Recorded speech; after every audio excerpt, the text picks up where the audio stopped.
Cool.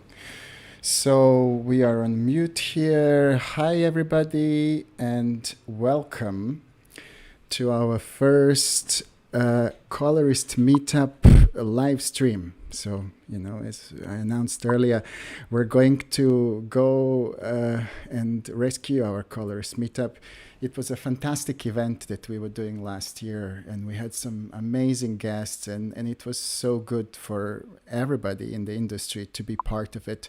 It was a great way how to share, some ideas and tips, and we had a great support from all manufacturers, and everybody was giving a thumbs up for this great event. So when this whole thing happened, we decided we're not going to stop, we're going to go live, and this is the first one of our live streams.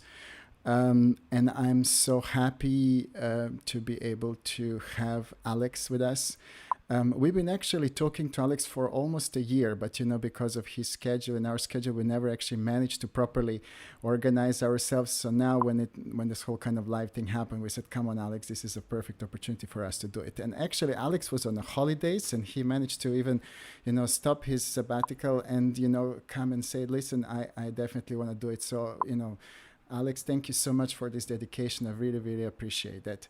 And, I'm just going to wait a little bit more for some people to join in and to see whom we have here. Rob is here. Hello, Rob. And Jerry is here. Dawn Terranova. Hi, Dawn. Oh, Colin is here. Hey, Colin. Good to see you. And Peter Schwartz. Very good, Peter. I told you. Peter was a regular always on our meetups in LA, so it's good to see you joining us virtually as well. And then we have a Kevin and so on. So very good. So thank you guys all for registering and coming. I think it's going to be a great event.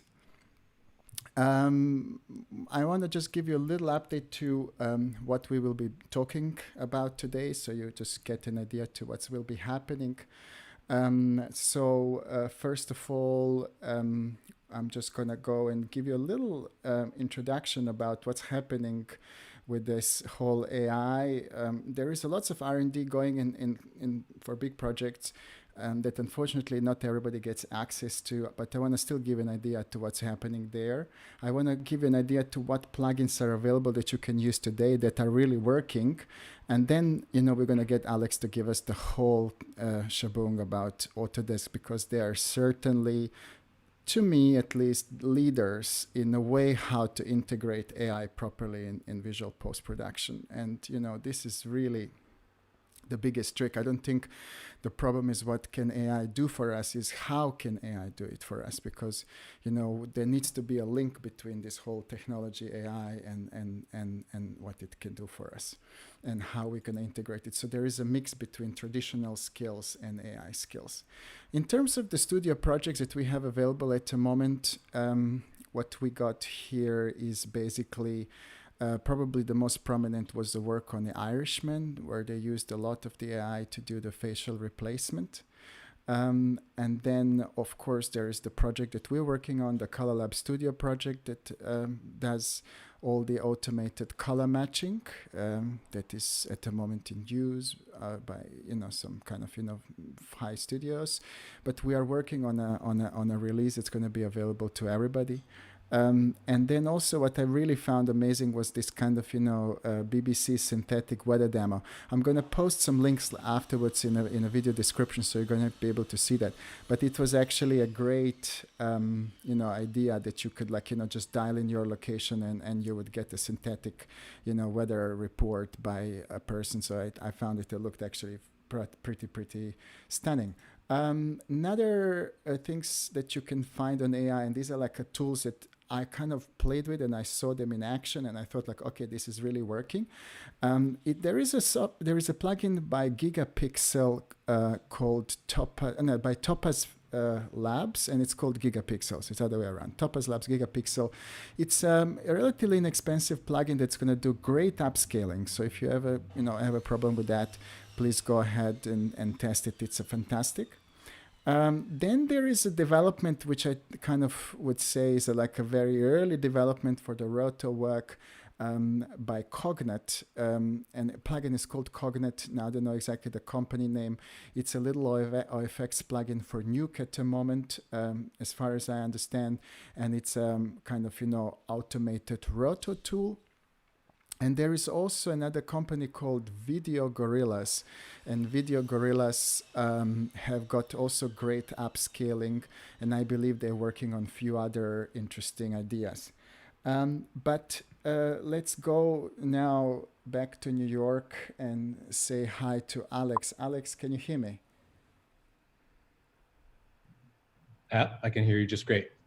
Perfect. How So, are you doing? very good. Thank you very much. So, Alex is like a proper industry veteran. I have to say, like, before we start, I just want to, Alex, give a little introduction so people really understand, who you are if they don't know you already. Basically, Alex is working at the moment as a product specialist for Autodesk, and he's gonna show us how Flame works at the moment. But what is very interesting about Alex is really his background, which is kind of something that is unusual to find somebody with such a kind of rich experience working for like a software company. So actually, this is really why I kind of was so keen to bring Alex in, because Alex started as by many years ago by producing some shows for MTV and doing some stuff like that. But first kind of company that he founded was called Arc and Tway and Quan, and basically that was one of the very early animation companies that did some very interesting stuff.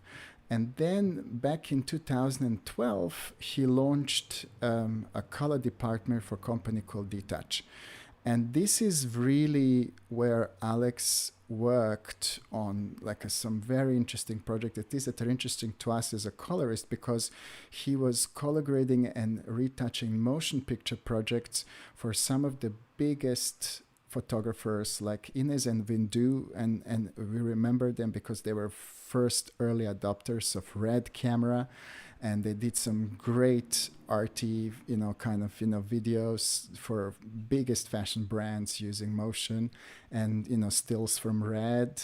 Then Stephen Meisel and Tim Richardson, which are like some of the kind of biggest, photographers, at least in fashion world. So by working with them, he certainly got to work on some of the highest, kind of profile retouching projects that are available in the industry, certainly. And then at one moment he decided, okay, I'm going to now go to Autodesk, but not just to be like their product specialist, but also to help develop the product. And also what he did, he created something called A to Beauty, which is really like what it is. It's like a very complicated process of frequency separation inside the plugin that helps us really retouch a little bit better. So I hope that Alex is actually going to show us some of that plugin, today as well.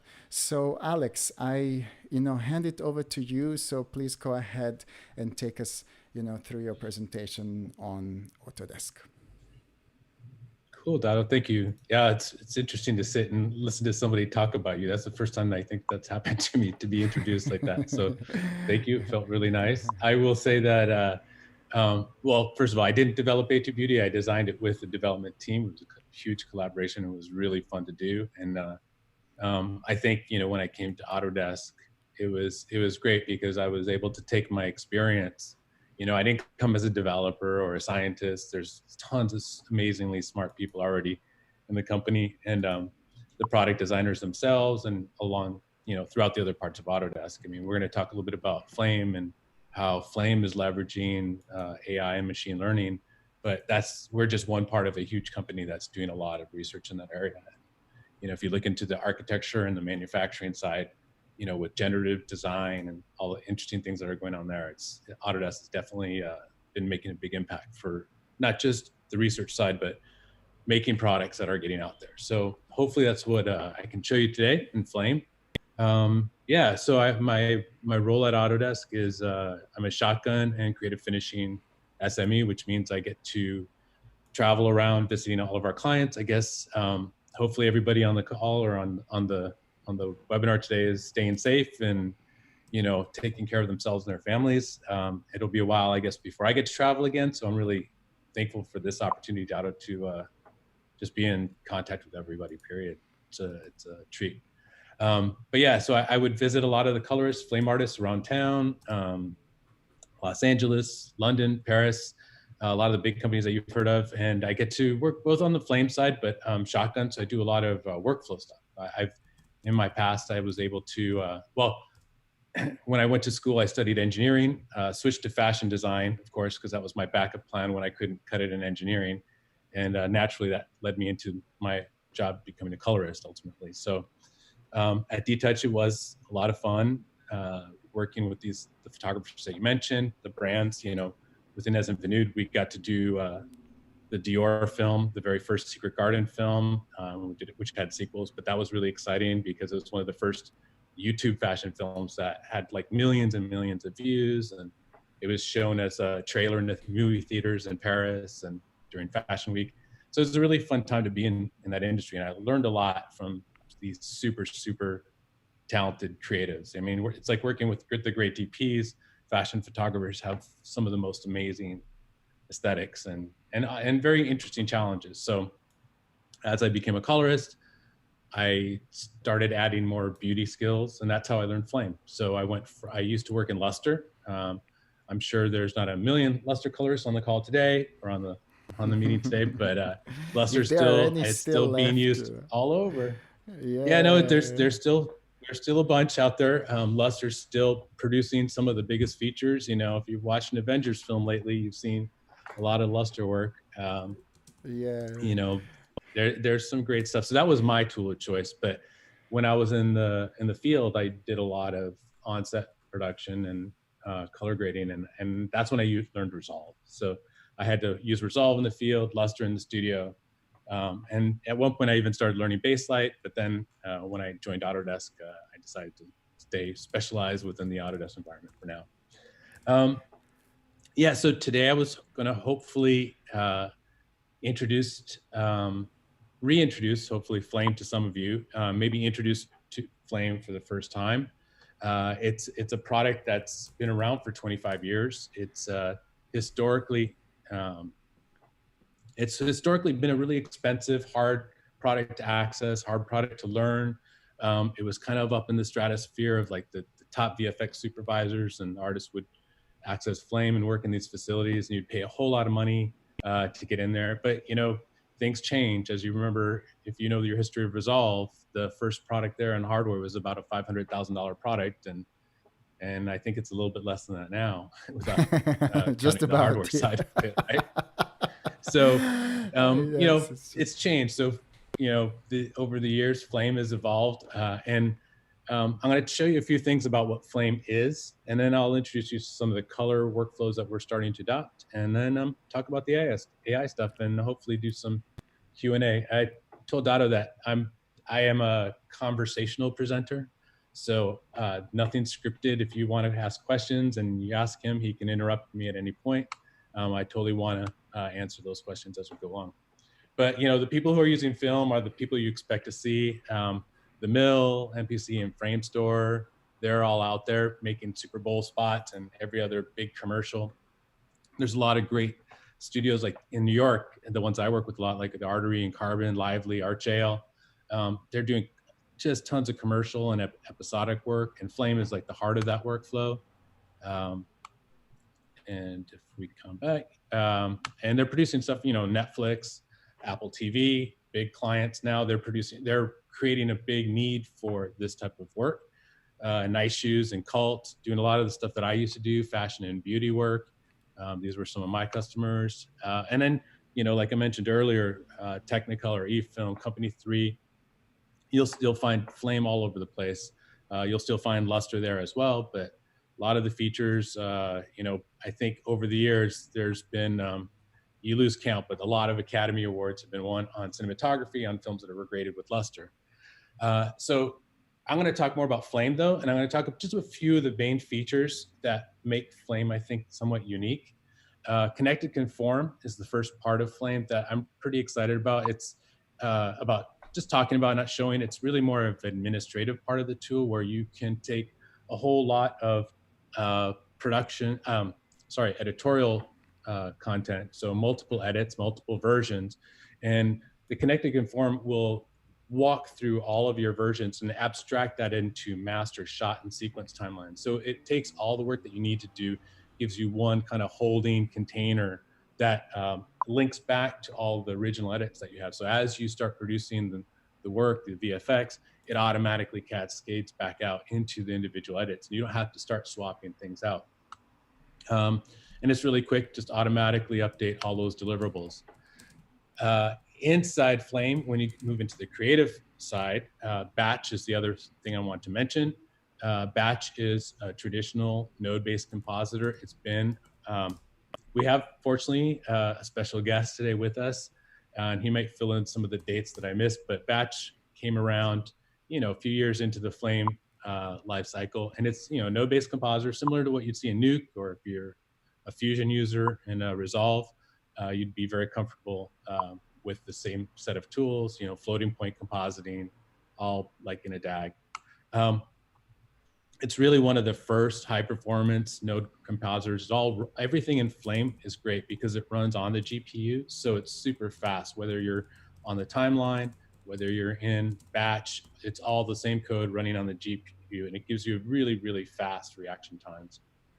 Switching over to Action, that's actually, I think, older than Batch, and it's a production 3D compositing engine. So from the very early days, Flame was known for its ability to work in a 3D space, and that was really exciting because you could take all the layers of a composite and really stagger them and then treat them as 3D elements very easily because it's a native environment. There are other tools that allow you to composite in 3D, but Action is first and foremost a 3D engine. And over the years, we've continued to build on top of that, adding PBR, improving the rendering quality, the ability to work with, FBX's alembics, reflection mapping, refraction. I'll show you a few examples, but these are just some of our customers' images that have been posted on Facebook, like on our Facebook users group, which is called Logic. If you're interested in Flame, I would say it's the first place you should go and get to know some of the other users of Flame. Very friendly group of people. I think we even have Andy Milkus is one of the founders of Logic on this call today. To give you an example, yeah, he's great. Say hi while you're in the comments. Hi. And also, by the way, sorry to interrupt, I think we have a Will as well here with us, isn't it? Yep. And we're going to ask him if he could maybe join us a little bit later when you finish your presentation. But in the meantime, guys, I hope that Will's going to be on the chat. So if you have any questions, Will's going to be on hand to answer. Yes, I will be ready to answer. I mentioned special guest. Sorry, Will. I should have actually said special guest named Will Harris, our product manager. Good to see you here, Will. Thank you for joining as well. Thank you for giving us support. No problem at all. This is great. Excellent. So I'm just going to show you a couple examples. And again, just spit out your questions. If Will doesn't answer them online or you want me to answer them on the call, I will definitely do that. One of the things I really like about Flame, I mentioned 3D. It's not just for 3D layer-based compositing, but this example is, a scene that I built right inside of Flame. It's using 3D imported models. Those two video screens up there are 4K uncompressed video streams inside of Action environment. I'm playing a movie right now, but if I was in Flame, I could turn off some of the light shading and some of the reflections, and this would scrub in real time. And that's the nice thing is you're always working in this environment. And whether you want to integrate 3D and 2D color workflows, 2D effects, it's all one location. And let's see if I can switch to my next. Yeah. So here's a kind of an example of the interface. This is, I mentioned Batch. And if you're familiar with Batch, node-based compositing in general, you generally take clips, you run them through processes. Here we're doing a little bit of a color tweak. We're going to go through our master keyer. We're going to take our green screen, start pulling a key. After that, we can run that through a GMass tracer and then funnel both those two images into Action. So now we just pulled a key and put a background image, but inside Action, because it's that 3D environment, I'm able to composite things like a camera move really easily. And you'll see that I'm instancing one composited element 3 times and putting them in different space. I've added a 3D element. Actually, to be honest, Will added the 3D element. I'm stealing his work here. But it's using our new real-time refractions and reflections. And you see I added a light. So maybe I wanted to relight the scene. I don't just have to draw shapes and light on a 2D image. I can actually put that and put the perspective. And you see, as I rotate this image, this is actually rendered off my laptop. So this is not a high performance machine. I mean, this was actually from my MacBook. So you can see it's a very responsive environment. We try to keep things as real time as possible all the time. The idea is to make sure that, you know, you feel creative and you're not having to work through long, complicated processes. Here's an example of, I believe, some depth map calculation. So this is using depth blur. And you can see as the camera moves, I can adjust where the fall off is. And then if I go back into scrubbing, I can see this is the planes that I'm isolating. Just like Dado mentioned, I have been on sabbatical for like 5 or 6 weeks, mostly focusing on trying to learn some music theory, learn a little bit of Portuguese. And so my brain is a little turned off from my normal job. So if I start stumbling, you have to excuse me just a little bit. I do love talking about Flame though. So anyways, that's a little bit of what Action does. So I wanted to give you just a little taste of both. As far as accessibility, Flame, I mentioned before, was very expensive, like Resolve used to be. We've changed it. We're not giving it away. We're not in the hardware business. So we are selling software and we're trying to invest a lot into our software. If you'd seen the growth path over the last 10 years, you'd be amazed about how many new things we've added to it. But Flame, you know, itself starts in the US, you know, you have to talk to your resellers, but in the US, you're going to see prices around $4,200 a year. We also have some breakout products called Autodesk Flare and Flame Assist, and they're essentially just 2 components where we're taking all the creative tools and focusing them for shot workflow and Flare, and the more kind of timeline and assembly tools, and that's what Flame Assist is. And they go for about half that. But definitely talk to your resellers if you want to, or go to our e-store if you want to find out some more. If you are new to Flame, you're probably wondering how hard it is to learn. We have the Flame Learning channel. I'll give you a link at the end of the presentation where you'll find just tons and tons of videos. I put this 900. I think it might be more than that, but Grant K is just cranks these things out. And every time we have a new release, the day of our new release, he'll have videos for every single new feature. And there's just so much great information, some curriculum style learning, or a lot of task-based and feature-based learning as well, bite-sized videos. So it's very easy to get up to speed in Flame nowadays. You used to require like doing the night shift, waiting for like the main Flame artist to let you on the box at 10 o'clock at night and sleeping on the floor, you know, and then now you can just, you know, get access to like a learning version of Flame, or even the demo, which is we have a 30-day demo. Again, those links will be at the end. We also have the Logic group. Oops. We have Facebook Logic. If you search Logic with a K on Facebook, you'll find that channel. I think we're well over 4,000 members now. It's a great community. There's so many helpful people there, always looking out for each other, and looking out for new users too. It's not one of those crusty old, you know, grumpy old guys who just don't want to see new people. It's like they're always encouraging you to learn and be part of the group. And I always like to show some of the artists that are out there, you know, Anne from the Mill, Andy, who's online with us, Bruno from MPC, Mark, I think Brand New School. I mean, these are people who love Flame and they know that they couldn't do the job that they do if they didn't have a tool like this. And it's really all about, you know, working at the speed of creativity is what I like to say. That's how the tool feels. And we'll show you some stuff. But what's changed recently in Flame, I talked a little bit about Luster before, but what I wanted to show is that over the years, we would always get people like, why don't you just put Luster inside of Flame? You know, years ago, we had a product called Smoke, and the Smoke was much more timeline based. Flame was much more shot based. And we did merge those 2 code bases together into one unified tool, which became Flame, all Flame itself. And people kept asking for the same process with Luster. And we just felt like Luster's been around a long time. It was a very different type of workflow. It would have caused a lot of rift. So what we did was we released a workflow called the connected color workflow, where you could take Luster and Flame and interactively move timelines back and forth. It's a really beautiful workflow for certain types of work. Luster is super fast. It's a great grading tool creatively. I love working in there, but it was still used two things. So what more recently we're trying to do is bring those two processes tighter.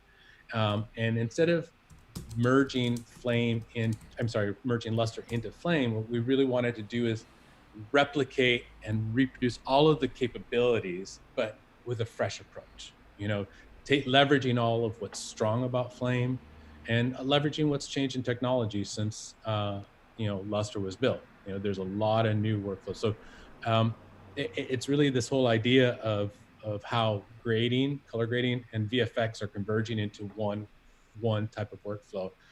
We always have called it creative finishing, but I think you'll see more and more colorists are adopting the title of a finishing artist. I know that if you look at any of Steve Scott's credits recently, he's always a finishing artist, senior finishing artist.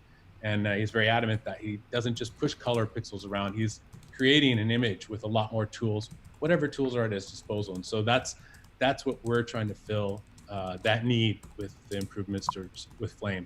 And so, with creative compositing, color is a really important part of it. You can't composite well if you don't understand color, period. In fact, a lot of the great colorists have been compositors. A lot of great colorists are compositors.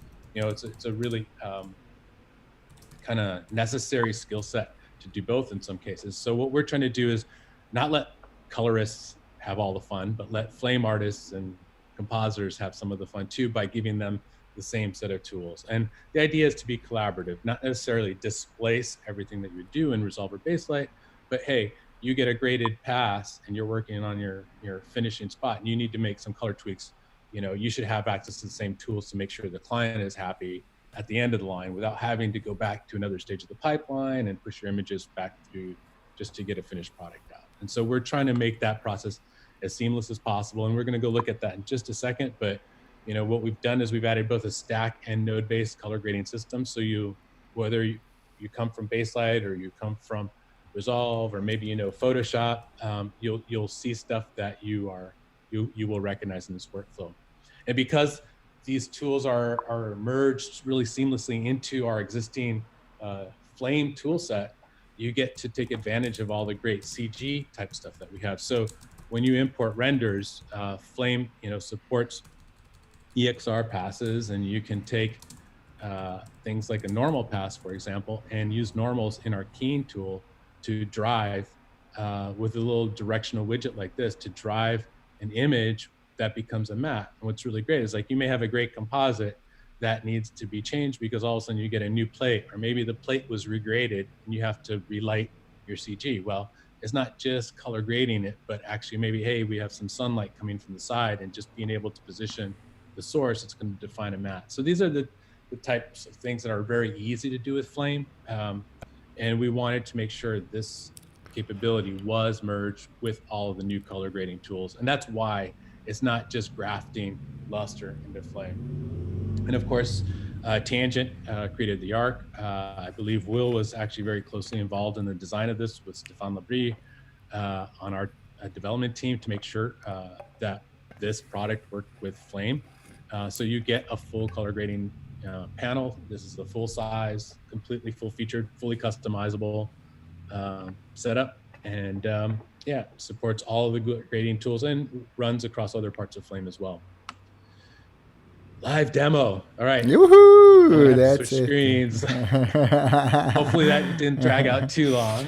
Try to talk fast. Yeah, maybe stop sharing on the slide front so we can see you a little bit in on the camera as well. So now people can see you as well, Alex. Great. Because we've been so. Exactly. So here Alex, I am at home. We're quarantined at home, as you can see. I love the fact that we're all kind of at home now. It's just amazing. That we're all stuck. But Alex, I hope before we start, to the demo part, are you going to be able to show us during your demo some of the color tools that are natively in? Because I understand that most people like to work like Resolve color and then go to Flame to do all the other stuff. But I understand that you have made quite a bit of an advance in terms of integrating some of those color tools. Are you planning to show us some of that as well? I think that's pretty much all I want to show you today. I think that because as somebody who's been both a 3D artist, 2D artist, and compositor and colorist, I'm super excited about these tools. So yeah, I would definitely just like to do an overview of what the tools are like.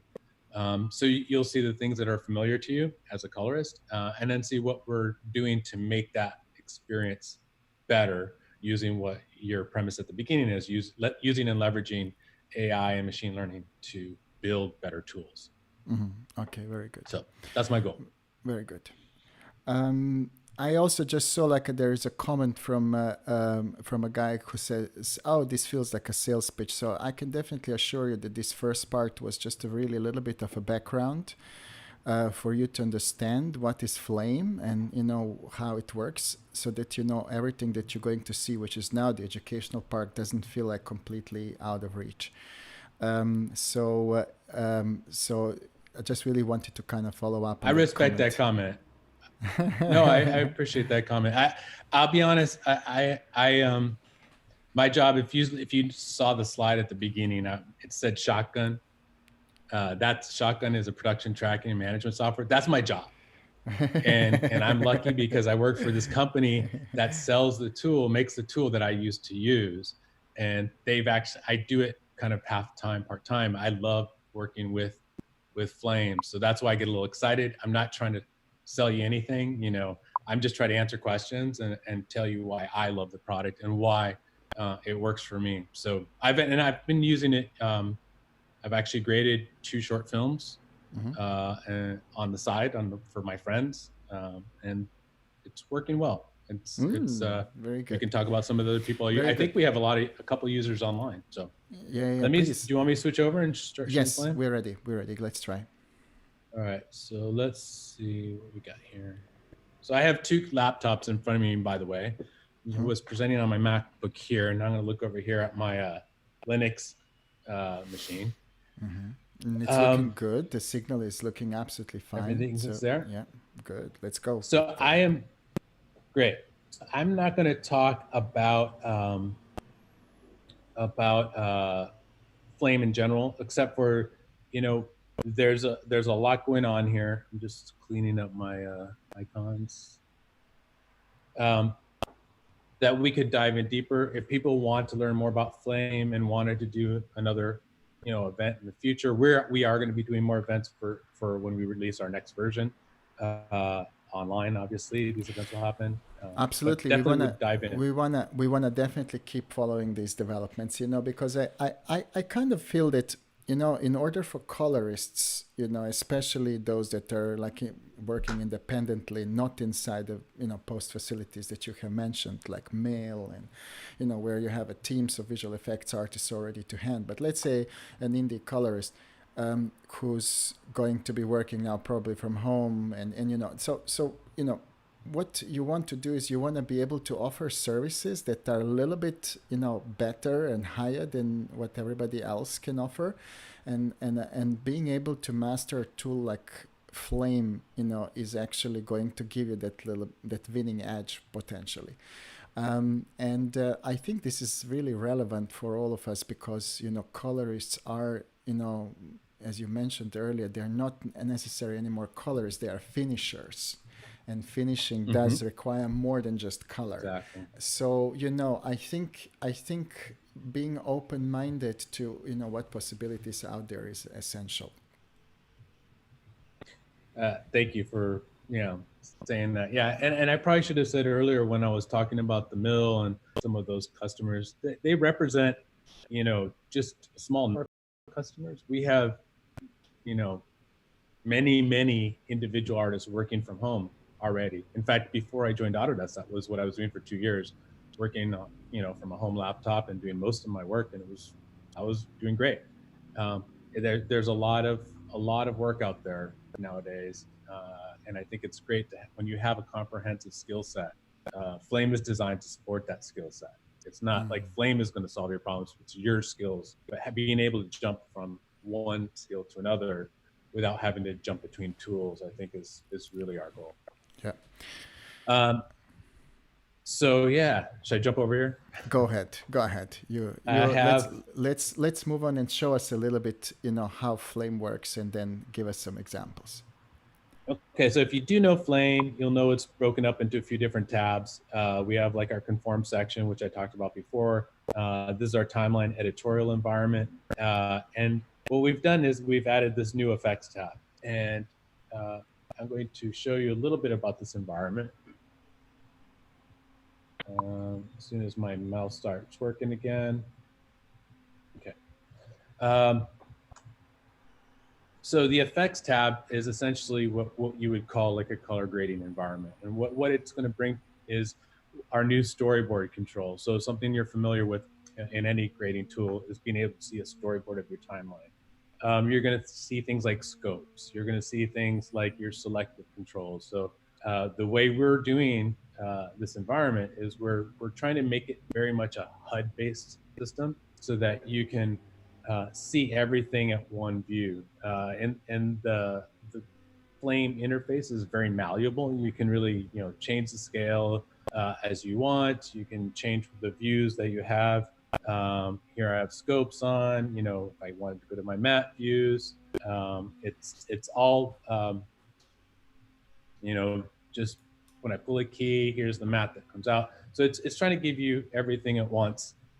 So that you can move around really quickly. I'm working on a 1920 by 1080 screen, so it's a little bit compact here. Normally you'd have a little bit more reading room, so keep that in mind. But you'll see, you also have the ability to change, if you see that black bar that comes in at the top there, that's just me accidentally going over the zoom controls. So you'll see that within this view, we might want to work on different things. So if I'm in a storyboard mode and I want to see all of my shots in my entire piece, I can switch to a view, and you can save all your custom layouts. So here's a few custom layouts I've already saved, so very quickly can jump into a mode where I can see all the shots through my entire piece. We have things like here's the layout which I just set up for my selective grading. This is where I came in, so it automatically loads my scopes and gives me my stack grades. I have another view called compare previous and next shots. So if I turn off my scopes here, click on the shot, I'll start seeing the surrounding shots no matter where I am in my timeline. So that's kind of the whole idea, is we're trying to give you different ways of working, very quickly jumping in between those different views without having to keep hiding things or moving them around. So if I switch back over to my storyboard groups, we also wanted to be able to manage the shots, and these are very luster style tools that we're looking at here, although they're built from scratch inside of Flame. But if I select shots in my timeline, I can start making groups. And so let's say I want to select these three shots. I'll create a new group and call that car interior.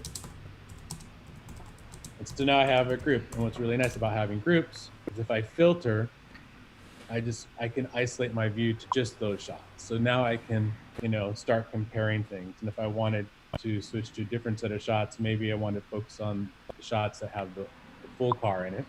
So here's all those shots.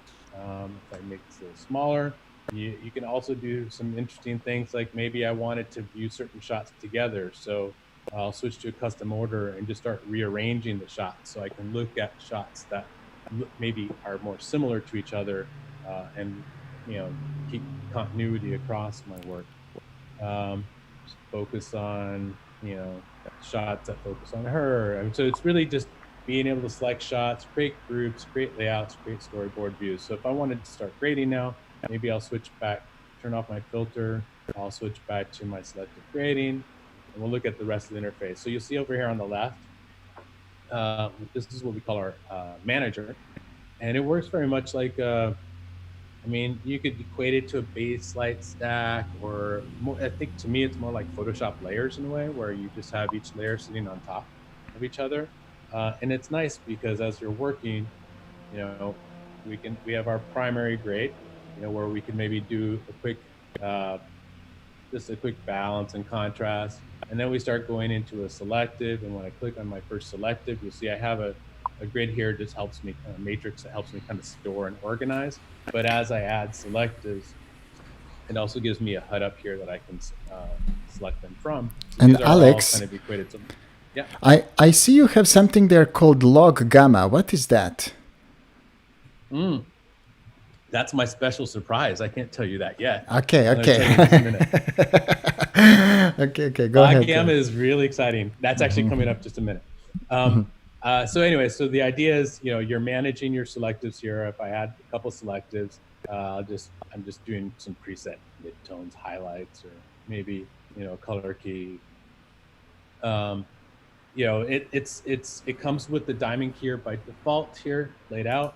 We also have another keyer called the tracer keyer, which is essentially a volume type keyer where you select regions and it does Boolean type calculations to figure out how your keys work. I'm not going to dive into any of the details of this stuff on this call, because otherwise we'll be here for about 4 hours. You see some of the presets. If you kind of work your way to the right here, we have like some controls for the key, and those get piped into some key management stuff. So before, if you looked at this in a Flame, these would all be multiple nodes that you would create a batch, essentially a batch script or batch graph. And you'd have to have a node for each one of these steps. And so the idea here is we wanted a colorist to be able to sit down in front of Flame and not have to learn all that stuff, but still be able to leverage all the power of having that. So it's very similar to what you would see in other grading tools, and that's what we wanted. We wanted it to be familiar. So as we move over, this is my animation control. I'm working on the toy Wacom here, tiny little Wacom. So I keep checking off the side of it. It's too small for me. But you use what you got, right? And I'm at home. So yeah, so that the basic keyer controls, like I mentioned, we have the diamond keyer, the tracer keyer. We move over to the right here. Now we're going to see what we call master grade. And master grade is an entire grading engine built in that works in. I show you. We have basically video, scene, linear, and log. So what it's going to do is allow you to control your image based on whatever image you're working in without having to bring it into a standard way of working. So, and these image types are on a per selected basis. So if you wanted to grade in log to do your balancing like I am here, let me go back to my primary grade, then I could actually go to a selective and switch the controls into lift, gamma, gain if I wanted. In this case, today I'm just going to stay in my log controls because I'm comfortable with them for this type of grading. But you'll see in my primary, you have the color wheels. If you wanted to work in a more expanded view, we can view all the color wheels together. In this middle view here, it's giving me my keying and my grading. So I still have all of the controls. They're just a little bit more compact. You know, I mentioned, you know, for the basic controls, you know, doing some brightness and contrast. We are working on the log image. I'm not converting anything. My project, I set it up in Arce log space. So it's log C. So I have a nice wide open gamut to work in. And I prefer to keep my stuff in log. And then I have a viewing LUT that's displaying based on what images I'm looking at. And what's nice about the way Flame set up is if you tag your images as they come in, and you can automate all that. We have script, it's all name-based tagging or metadata-based tagging, but it will automatically change your viewing rules as I scrub through. So on this little graphics layer, you'll notice that my video screen, my display rules switched into a kind of a video as opposed to my imagery, which is still in log. And that's great because that means I could be grading log images in log, scene linear images in scene linear, and then I could spit them out at the end in their native if I wanted to. I don't have to homogenize them. So you have the option either to convert your files into one homogeneous space or just tag and work in their native spaces as they come in. Let's see, back walking through the interface. Dado did recognize something that's pretty cool. In our log space, we do have something that's called log gamma. And I love this because when I was a luster colorist, I was pretty much a lift gamma gain colorist for most of my career. And that was mainly because I didn't work. There wasn't a lot of ways to work in log at that time. I was in that early digital camera phase where log workflows weren't really established that well. So I just usually worked in lift gamma gain. It made sense to me. But I liked that gamma function, and it was really great because luster had lift gamma gain, but it had a shadow lift gamma gain, a midtones lift gamma gain, and highlights. So you had like these 4 zones that all overlapped, and it gave you this really malleable way to work with your image without keying. You could get very nice little bumps, and the log gamma is giving you that same gamma function. And so if you imagine, a log curve that's like a U, and you want to bump up the middle. That's what this math is doing. And Doug Walker, who's the color scientist at Autodesk, who's also the color scientist that's leading the ACES projects. He's also involved in ACES 2.0 and how. Oh yeah. He's a biggest contributor for the Open CIO at the moment. Really, that he's done so much work there. He's so smart that every time we go and have meals, I have a headache afterwards because he teaches me too many things at once. No, he's amazing to talk to, but his contributions and understanding of color science is fantastic. So, this is like one of his babies that he made sure that was in here because he was trying to make a tool that kind of solved everybody's problems, and that's where having log gamma in here. So you can see if on my scopes, even though my scopes are set up for normalized to a video scale. But you could see I could also switch them to log mode, so I can see. I don't know if you can see that on the screen. Can you? Yeah, we can. So you see this is now logarithmic scale, and I'm just going to go down here to make another selective. And so now when I move my image, you can see that it's literally looking like you had a video image, or video gamma encode. What is it called? Video gamma encoded image. The way the gamma is working on it, but it's still a log image. It's still working like a log image, so it's pretty handy. So that's like the main controls. Again, I told you we have log, video, standard lift gamma gain, and scene linear is very similar to the log controls. It will give you an exposure and contrast instead of brightness. This is the base grade on base light. It's very I've been learning a lot about base grade. I have clients use Flame and Baselight together, and you may have heard that Baselight did release the base BLG plugin for Flame, so we have that option. And I was learning a lot about how the color science, how they match, how they don't, how to translate from one to the other. In fact, I think Jeff Kyle's on here. I see. Yep, there he is. He was one of the guys I worked with, and I learned a lot about how base grade works through that process. And I think, you could say there's a lot of similarities. And to hammer that point home, if I switch to the next node down here, tone controls. Let me put this back into log. So if I switch to the tone controls, I'm going to go ahead and open that back up. You'll see I think they have different names, but it works very similar. I don't know a lot about Baselight, so I will defer to any of the experts on here about the exact methodology. But what we're doing is we're giving you tone ranges from black, shadows, midtones, highlights, and lights, and it will allow you to pin that image. And let's see if I can zoom this up a little bit here. I want to switch this back to a normalized waveform. So go back to the video just so it looks a little more linear. This is so much easier when you have a normal size screen. But I wanted to show you this because we'll look at how some of these controls work. And I've always historically been a colorist who used keying as a last resort, right? The more you can do with the curve, The more you can do with, one of the controls, the more, the more cohesive your image is going to end up. The less you key, the better. I've seen people who do brilliant job with like 30 keys on one image. And I always felt like, those jobs were the ones where I'd come back, a couple of days later, it's like, oh shoot, that key is buzzing. I missed that one. Or like, there's always those problems. So I was always try to do as much as I could. And in beauty work, it's really identifying parts of your image, that you want to, kind of compress some of the contrast in the midtones and do things like that. You can go a long ways without even having to key skin.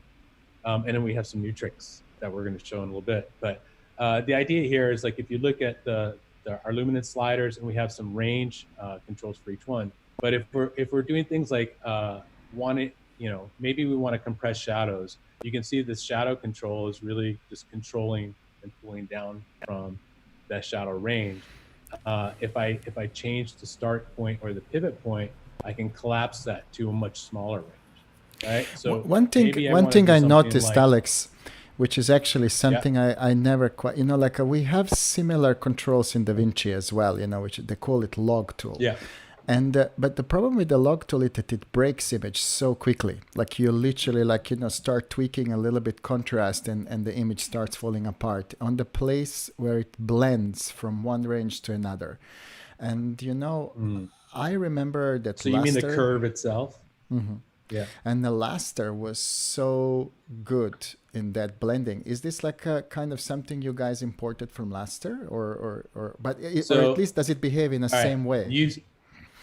You saved me the embarrassment of making such a sweeping statement. So thank you for saying that on my behalf, because I feel that way too. That was why I stuck with Luster in my suite, because when I'm with clients, I would push an image around so hard and it would never break. And I always assume a big part of it is my skills, right? I know you can do great grading Resolve, and I've done product jobs in Resolve, that I've done full deliveries, beautiful work, beautiful photography, and I try to add my bit to it. You can do it in Resolve, no question, but I always found it was just so easy to get there in Luster. And what we've done here is, I think, the same. It's not pulled from Luster. It's rebuilt from scratch, because I had conversations with Doug when he was, coding this, and he was like, how many ranges should we have? And I was like, well, I loved how I kind of had 9 ranges in Luster. And he was like, well, you thought you had 9, but really you had 9 that were overlapping. So it really only averaged out to be about 5. And, we would talk back and forth. And then when he showed me this and I started playing with it, it was the same. It's better. So if you like that feeling in Luster, you will love this feeling here. And you can see that, when I do things like, maybe I just want to pin my blacks, maybe I'll zoom in a little bit more. So, if you want to lock down the black range, would it be helpful if I switched this to a different scope? Just in mono. That's better. So you can see the range that I'm moving my blacks. So I can lock my blacks down, but then open up my shadows. I can set the point where that black is. So I'm doing a whole lot of work here without ever having to do a shadow key or do any kind of gamma type work. It's just really simple, soft fall off. And each one of these has like width control, so I can really control what's happening to the image. Maybe I want to do some stuff like in. I'm just a little bit conscious of time, Am I going too slow? Yeah. So I think what we need to do is we need to maybe just brush a little bit over color tools and move on to this amazing AI stuff. I think we're done. Yeah. Okay. Perfect. Then let's go we're pretty much done. But don't forget, show us the AB Beauty, because majority of time when people are using basically Flame is to do the beauty work. So don't forget. Please show us that A to Beauty, because I think that's a brilliant little feature. I want to show you that first, actually. Yeah, let's do that. Show you that first, and then we're going to jump to that other stuff. So let me just open this one shot, and I'm not going to build it. Normally, I would build this for you really quickly. It'd take me about 5 minutes. So this is a shot that one of my old clients, Nez and Banud, they're their flame guy, Thomas Gifford, gave me the shot to work with, to play with, because it's a really good example of stuff that's normally shot. It's beautifully shot, but there's always something that they want to do. And I'm going to just zoom in here and give you an example. It's like this type of, blemish. It's a scar, that doesn't, we're not trying to hide part of the image. And so what A2 Beauty does, and if I show you, I'm just going to flip to the kind of end result. What it's designed to do is to use frequency separation to establish more of a dodge and burn approach to beauty work. And I learned these techniques at D-Touch, actually, from Photoshop retouchers. I didn't know anything about this type of beauty work until I watched the Photoshop folks work. And I just tried to proceduralize as much as they could do. And eventually I had like this 30-node tree that did the same type of work. And you can see I'm going to hopefully not go too fast, but if I switch back, you see the beauty mark or the scar there. When I switch forward, it literally, what it's doing, it does not touch your skin detail. It does not touch your grain. You know that standard process of having to degrain before you do beauty work? You don't have to, because what we're doing is we're isolating the controls so it only works on specific types of things. So you're kind of, unbelievable. It's almost like having a double frequency. So if you see that's that mark, there was a mark over here. And what I'm doing is I'm doing two different passes. I'm doing one pass, which is hitting it pretty hard. And you'll see it still has, I can't tell what you can see on YouTube, but it has like these little bumps, but it's keeping all the individual, grain and pores, but just blowing that stuff out. And then the controls themselves do things like, I have a softer pass that, so you see like these little marks here. We just want to clean it up a little bit in this case. Wow. And then smoothing it out. It does wonders on like bags under the eyes. I have a whole demo where I actually do a pavement, because beauty work is not always about people or faces or skin. It's, it's dirty walls, dirty sets, I have clothes that have heavy wrinkles. This tool actually works on that kind of stuff. So the idea is just to use dodge and burn on only the components that you want to keep. And I'll just show you really quickly what the controls look like. It's so we have, basically, this is the frequency separation part. You define the fixed frequencies. The recover details are what you're bringing back in, but it's using a couple different steps. It's a little complicated to show what it's doing, but you're essentially creating an element like this that's dodged and burned back into your play. So that's the fastest I can do AT Beauty. So I'll move on. Wow. Unless you have any questions. No. But that alone is a huge thing, right? That's amazing. And I'll show you really quickly. And by the way, Alex, so there is no tracking, no nothing. You're basically just cleaning up based on the frequency. So there is, in this case, there is tracking for. If you notice, what I do is so I have a mat here, and it's just a quick mat. I do really rough shapes, and then I do a planar track. So it tracks it in, a couple seconds and gives me what I need. And then, once I have those, I'll just isolate a few, like on these elements where I had like the forehead. And you'll see all my mats, my garbage mats show up named for the selective that they're on, which is kind of handy. I didn't mention that before. But even things like, you can see here, she had like a bump here. And what I wanted to do, couldn't really retouch it in the time I had. So select that. So you can see what it's doing. It's trying to take care of. It's just dodging and burning. I'm not retouching, but it's keeping all the original grain, and so it just becomes a lot less noticeable. So that's the idea. I'm sure, it's fast. Ask Jeff. He's used it on a bunch of stuff. Okay. Yeah, it's very fast. I mean, this is a 4K image, and I'm scrubbing through at about, 3 frames a second. On an HD image, it would probably be real time. I'm 4K image on my laptop, okay? Okay, So okay. let me get out of A2 Beauty. Thank you for reminding me to show that. And let's talk about some of the other stuff we're working on. I'm going to go back to this spot here.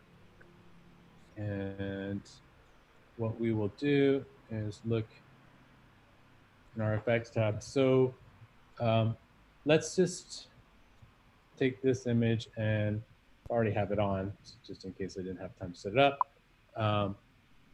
So instead of doing a key, turn off. Oops. Instead of doing a key, what I wanted to do was use some of the machine learning. I showed you in my earlier demo on the PowerPoint. Remember the little spaceship that was floating, or big spaceship that was floating above the water, and we were able to cool the normals from the original CG. But that only works if you have the normals. So what we're doing is using similar type of tools to do things like finding normals on faces, finding body, a human, finding the depth of a scene, finding a sky, for example. And so in this case, I have a selective here where, let me turn it back on. And what I have is, you notice under my keyers, I switched to 3D AOV. So if I was working in, if I was working on a CG element, I'd basically be able to just call that map in, but the depth map. In this case, all I have to do is click create map. And if I look under the hood, which I haven't showed you yet, but this whole schematic here is, this is not a node graph like in Batch or in Resolve for that matter, where you're taking an information stream and going through nodes. This is a 3D schematic. So it's relationship schematic of position and connections. And it's cool because this is showing me all of my selectives, the nodes that are attached to them. I totally skipped over my part of the demo where I show how to attach things like light rays or glints and glares all running through the same nodes, but we'll do that in the next time around. But you see, this gives me the controls here, but over here on my manager, I still have the ability to kind of resort the order. So it's nice because I don't have to do any repiping of what comes before what. I can add, 2 more keys, and you can see that just by dragging and dropping, rearranging the orders. I can do things like select a specific selective and say, hey, let's put those in parallel pipeline. So if you are one of those colorists who uses a lot of serial and parallel and resolve, you have the same capability here. And what it does is essentially, if you have a bucket of, or a grouping of parallel things together, it does that. All right, I cheated. I went back into grading. Let me get back to what I was doing. We'll look at our image. Let me just turn these off, and we'll go back to our first selective, second selective here.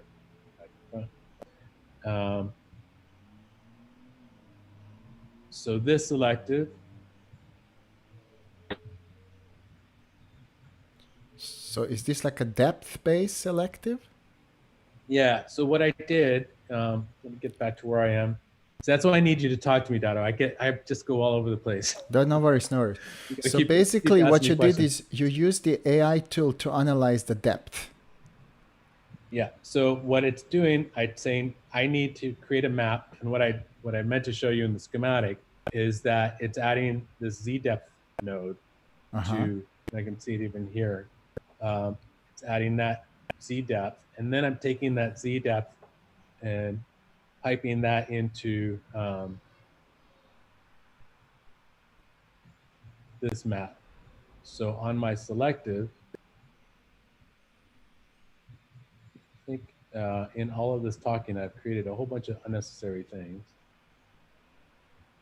So my distance,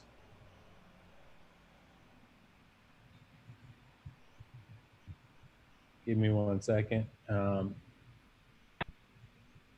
going to just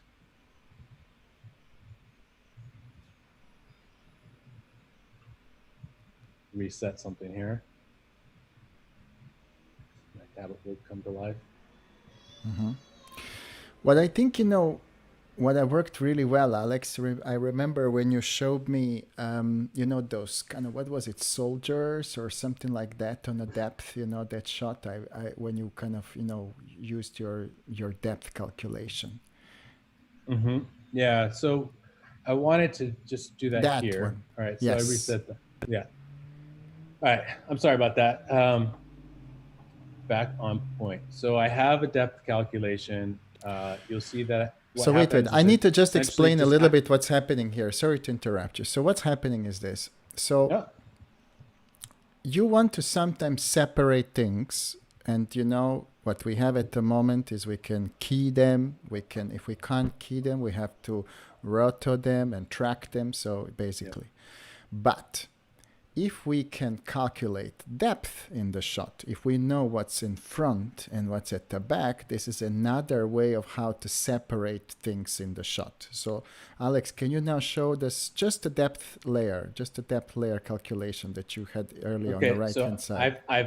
I've activated, and all I'm going to do is take the Z depth. This is floating point information, so it's calculating a 32-bit floating point depth map. Mm-hmm. And as I raise it, you can see? see I'm just bringing in the depth, and I'm creating a black to white key. Perfect. If I wanted to manipulate it, maybe make the gain, one way or the other. So, so that basically helps you create a separation, so that, for example, you could be affecting only people, only actors, because they are in front of the background. So you could basically do the separation just on the actors. Only using the depth analysis. So in this case, what I wanted to do, in this case, I had a little bit of grading I wanted to do on the back. So what I did is I found kind of a nice little balance here where they were white, and I have going down to black, so I can see a little bit of fall. And then I just inverted it. And what it allowed me to do is now in the background, start making changes, just so like maybe I wanted to take a little actually, that's what I did. I wanted to take a little saturation out. I want to maybe just bring the brightness down in the background, but not affect them, so that's the idea. This is using depth map, but we also have, I could accomplish something similar with our semantic here. So I'm just going to turn that one off and create a new one.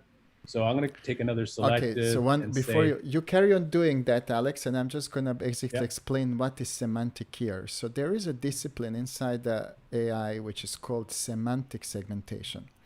And semantic segmentation means that machine learning can recognize the content and separate elements of the content based on what's in the shot, semantically recognize. So it means, I can recognize a human, I can recognize a sky, I can recognize a tree. And basically, we have to obviously train, model to be able to recognize certain object, but there is already like I think a library of about 1,000 different, elements that can be recognized. So Alex, what you got now is a semantic keyer, and you have selected actor. Is this correct? Yep, I selected human body. So it's going to identify the 2 human bodies in this specific shot, which is helpful because now I could very easily just give them a little brightness, right? Just to open them up, or maybe give them some sun or something simple like that. Maybe I also just want to work on their faces. So I'll switch to the face map, and it does, you can see it's trying to find, again, I'll reiterate, it's hit or miss. You never know if it's going to do it for you, but it's always going to give you something like right away. And then you can start working with that. Sometimes what I'll do is I'll start in the image node, and then it gets too complicated. So I'll promote. And the beautiful thing about Flame is I can, with one click, promote that one image node into a full batch schematic. And then I can rip that, that key out. I can do some processing and do some more advanced tools. So basically what you're saying is you take the output of the AI tool, like a semantic segmentation, but go back to human body. That one looked amazing actually. And then basically you can then use that as a starting point, and then maybe add some more, roto work or anything like that, but be able to actually in a very, very quick time, make the separation. Now, what's really good for us, Alex, is that because we work with color, we don't really need 100% qualifiers. We can actually get away with it sometimes a little bit, right? Yeah. And so what happens if you have 2 people, but you only want to affect one of them? well, you could switch human body to selected. I'd have a little widget. Just gonna drag it over here. If you can see, I just by love dragging that. the widget around, and this is a trackable thing, or I'm not sure if it's trackable, but I can auto key it really quickly just to make sure. And it's going to look for what's the closest human. You can see even the scale of the widget is telling you. I was like, I can't really figure out what's going on. Oh, it got big because now it knows what's going on. So again, it's like giving you feedback right away. Unbelievable. So all right, so I talked about the bodies.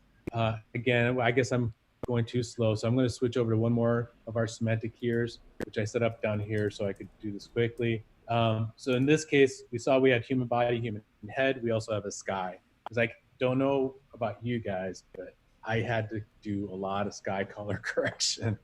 And sometimes you get a sky that's over a blue background, or you just can't identify it because this doesn't use any keying at all. It knows what thousands or hundreds of thousands of skies look like, and it can identify what is in a sky, what's not in a sky. So when I look at that image output, it's automatically going to start trying to trace it down.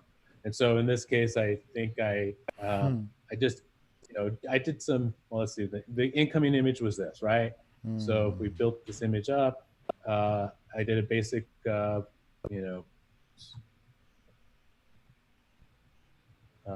yeah, basic primary grade. Then I did a little key up here because I was trying to not make it so sunny, so it matched the next shot a little bit more. And then I wanted to bring some color out of the sky. So all I do is just attach the sky, and then I can just, pump up the saturation or put a little bit of blue into it. But what happens when I go to my next shot, which has a totally different grade on it?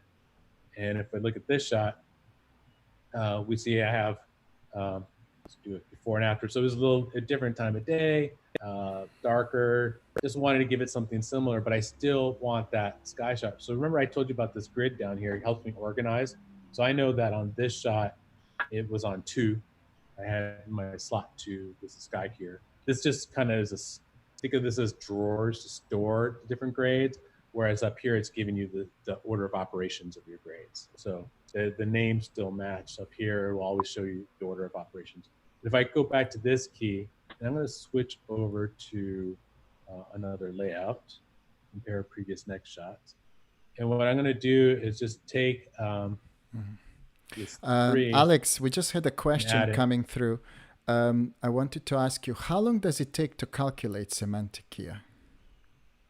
So, all right, you just saw me drag it from one shot to the other. I had basically enable it, and I probably about 2 seconds there. So there was a slight lag, but now it's enabled. So if I go to this shot and view and scrub back and forth, it's real time. Right now, if I just put on loop and hit play, I know this is Zoom and then YouTube, and what you're seeing on your end is not real time, but on my end, I'm not even dropping frames. So right now I only have 3 selectives. I could probably add a good 12 on this machine, 15, and still retain full real time. But yeah, so this sky, if I go back here. Wow. So basically, being calculated. And I didn't have to do anything. I didn't have to do anything. Wow, that is actually impressive. That's impressive. And I think, I think this is the most like a useful use of this semantic segmentation that I've seen so far. I'll be honest with you, I've done a lot of testing with it, and it was just getting masks that, were completely useless then sometimes. But now with this, I can get a mask, and if I don't like it, I can then change that mask.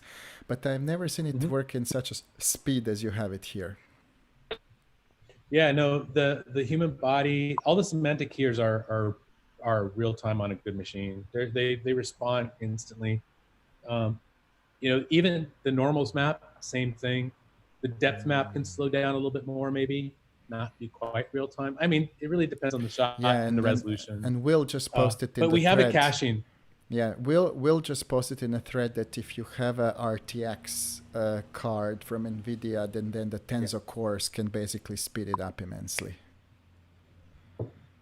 Immensely, yes. And you'll see that even if you didn't have the Tensor Core into the RTX, the auto caching, yeah. So I would play through one time, it would cache that, and then on any system it would be real time, and it's fast. Even if, so unbelievable. You know. Okay, Alex, show great. us So now I've shown the you a bunch of face that. relighting. The face relighting. This is my Right. kind of, you know, one that I think people will just fall off their chairs if they haven't seen that one before. I actually remember last year when I saw it, I was, I loved it. So if I come back to my effects tab, and oh, I gave away my punchline already. Sorry. Let's just leave it there. So in this case, I have I usually like to build things on the fly for people, but because I knew we'd have limited time, I had them set up already. So what I did on this image was I started with the semantic here with the basic primary grade. So basically darkening the image. It's a log. I think it's a Sony log C image. I use the face semantic here just to help me control the face. But then what I wanted to do was use the normal maps like you would do on the spaceship. And what the normal maps look like is this. And so what it's doing is using a traditional 3D normal map. And if you notice, as I scrub, let me get back to my controls here.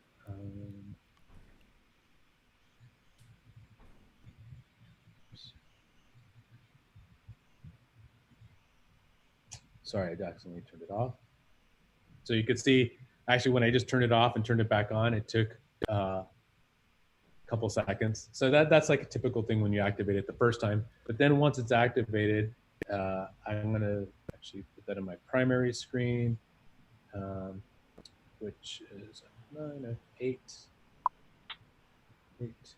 But you can see now I'm scrubbing and getting, you know, again, pretty close to real time, if not real time.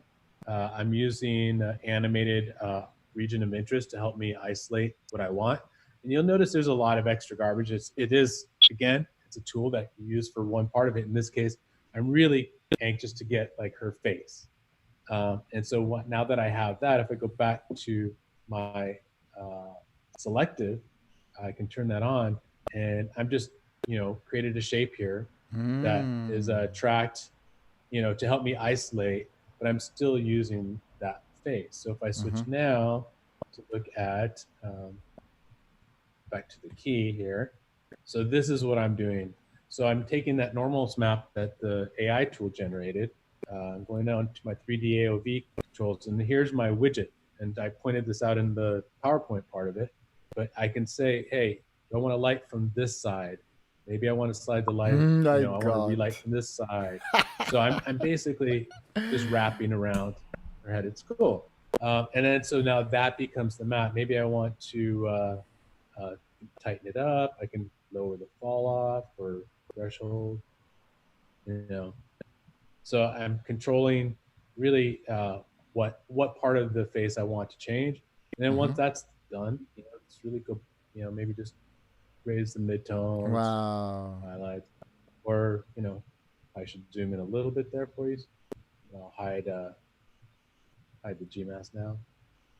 But yeah, so then just adding a little bit of light to her face, you know, maybe it's a wider fall off. So that's the normals map. This is completely like what we always felt, like how to relight, because you are actually not just putting a mask that's making something brighter, but at the same time you're creating, look, the shadow on her nose, you know, because of the direction of the light. And, you know, like, it's just, you know, amazing. You know, that is a tool, you know, that I feel like it's going to be, you know, the one that we're going to have in grading. You know, like, this is really something that you know, is just going to help us so much when we have to, you know, recreate an atmosphere in a scene. Look at that. Yeah, but I mean, even things like, could you imagine you were comping a shot into an explosion and you shot your actor close up? and there's like something in the background, you could use this to use that other element to kind of help relight. You could use an IBL because this is a compositing tool. Yeah. Instead of using just a grading master grade, I could say, hey, let me relight it with the background plate of the explosion as an IBL, and that image is going to actually add to this image and recolor the side of her face, and it's going to match the exact background image. Wow. Wow. I love it. I absolutely love it. But you know what would be interesting too? Yes. Did you want to, what else did you want to show? Tell me. Sorry. I think we can go back to the, I mean, I know we're, what I would, yeah, we're a little bit like, like I think we're stretching, but I think what would be very important, let's go first to what you have coming. I really would love, us to kind of open that door a little bit. And I know that it's very difficult for you guys to announce things because you're a publicly traded company and you have to be very careful about it. So Alex, please flash us your, disclosure, please there. I'm super happy. But I would love if you could give our, people some, things that are coming. Let's see. Let's be the first place where you can hear about this stuff. I stole way too much of Will Harris's time, which was not cool. I'm sorry, Will. But now I'm going to Alex, you did a great job. You're doing an amazing job. I'm just trying to keep the pace going, so don't you No, I appreciate it. Totally. And it's a totally right. I warned you I could talk for hours. No, but the fact how you explained color tools, it was super important because everybody in this group is coming from color perspective. So it's so good. Yeah. And and I'm happy we did that. And I'm happy you explained a little bit about the flame because people can be really afraid of it. It's not something that costs hundreds of thousands of dollars anymore. You can actually really get it. So I'm happy we did that as well. And we saw amazing AI, but show us what's coming because I'm not going to talk about the science. Okay, so we're going to skip over the science. We'll do more presentations. These are kind of showing the stuff that we saw live, so we don't need to watch it here. Mm-hmm. I will, we do have one thing I'm just going to show you in this film really quickly. Mm-hmm. Oops, I don't need my tablet. Which is that Z depth, which we're looking at. We have a 3D widget. So once the Z depth is calculated, here we're taking a 3D sphere and moving it around to isolate regions in depth. So that then get piped into whatever effects that you want to do, like, putting glares in the distance again. So you're really able to control all of that. Cool. So we saw that. Skies, the road ahead. Will's going to come online now, and we have two things to show. But I'm first going to show you this because the stuff that you see now is developmental, and Will can explain what that means. Will, are you there? All right. Well, thank you, Alex. Yeah. Excellent. Good. Thanks for having us, guys. This has been a lot of fun and great to see the comments and some of the reactions here have been definitely interesting. So yeah, our safe harbor statement is just to remind you that the stuff we're about to show you is not necessarily going to arrive in flame, but we hope that it will, and just no promises of timeline. But we do a sort of a technology taster process at trade shows typically. We don't think we're going to be doing one this year at NAB. But we visit IBC, SIGGRAPH, and so on and talk to people and then have a bunch of user groups where we like to share our ideas, some prototypes and really take people's temperature, take votes on the most popular projects. So in that spirit, I'd love to show you a couple of these technology taster projects.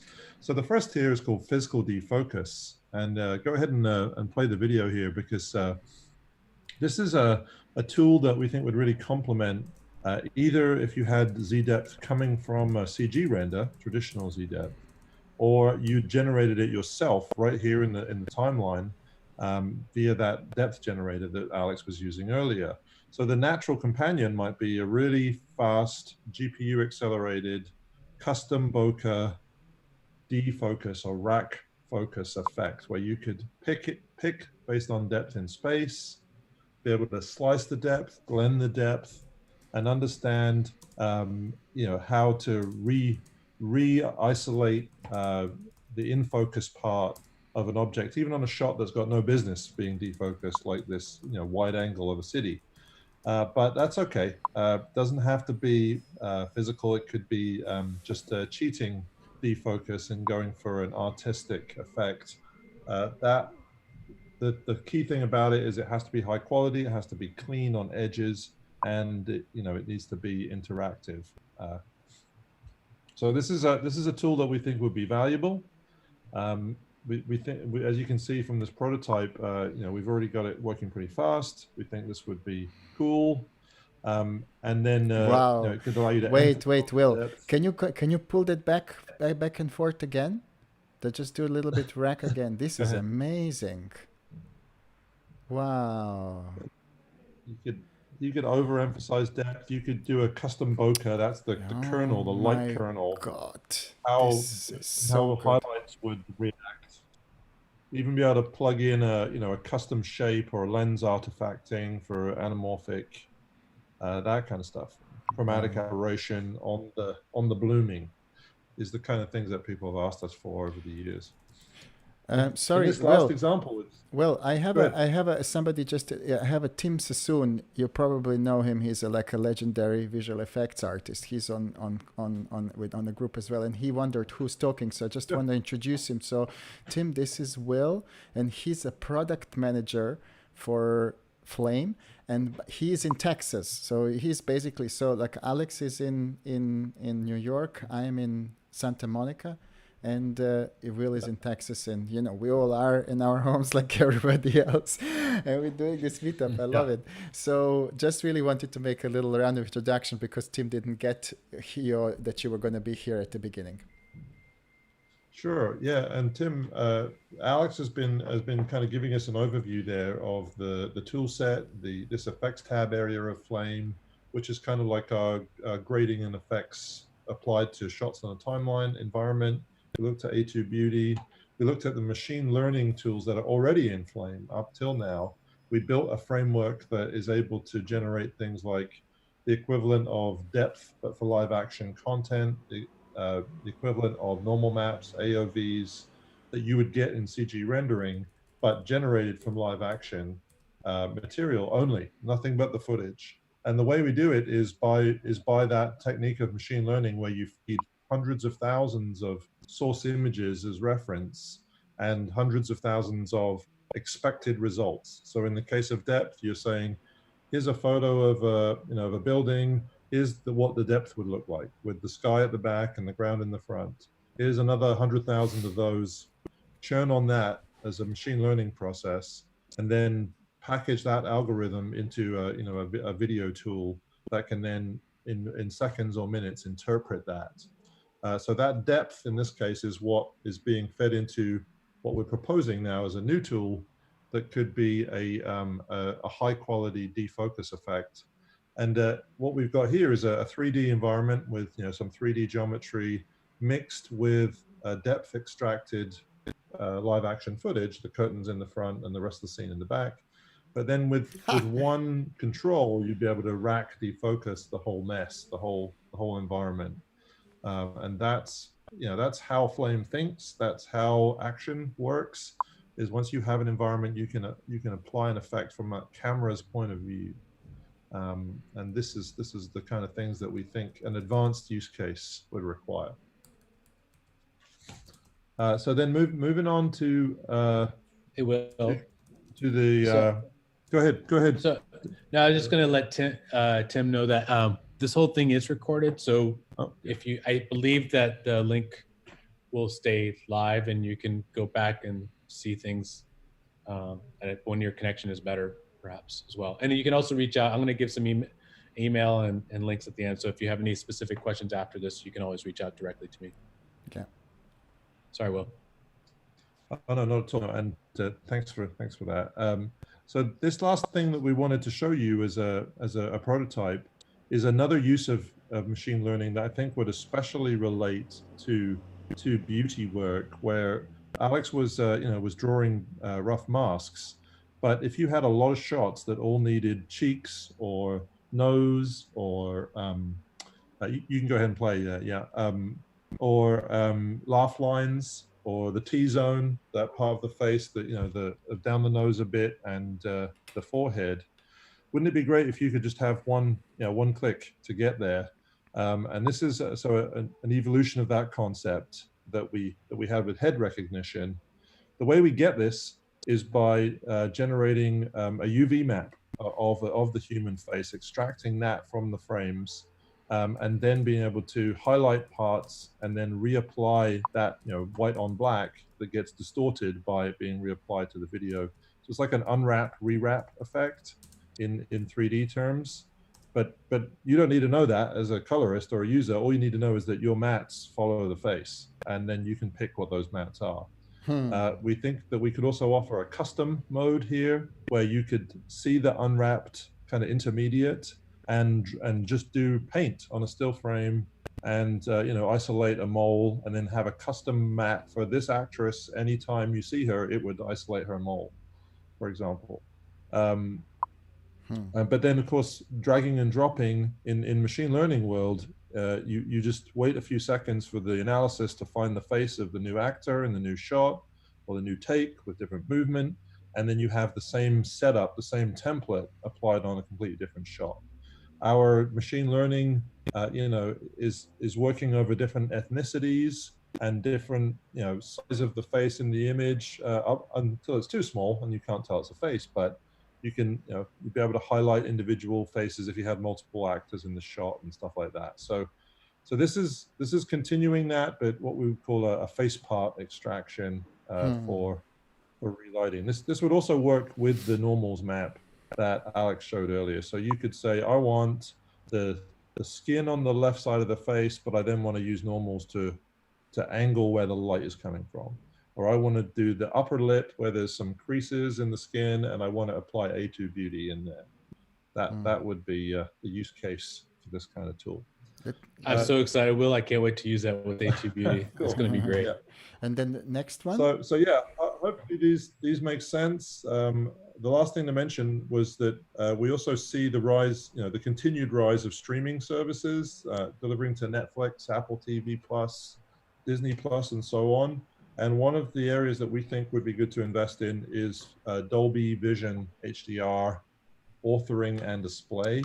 So that also is another area that we think is important. Nice. And then here we have the very important contact details. So, Alex, first of all, thank you for making your email available to anybody who has questions. So guys, this is Alex's, direct email. Please email him if you have any, questions further to what you saw. Alex, somebody had a question. What tools, are you potentially missing in Flame in comparison to DaVinci Resolve? But I suggest, you can also maybe take it by email as well. Also, there was a question by Jeff earlier about the Facebook group. I forgot now, what was the Facebook group called? Alex, again, is Logic with K. It's called Logic. Yeah, with a K. With a K.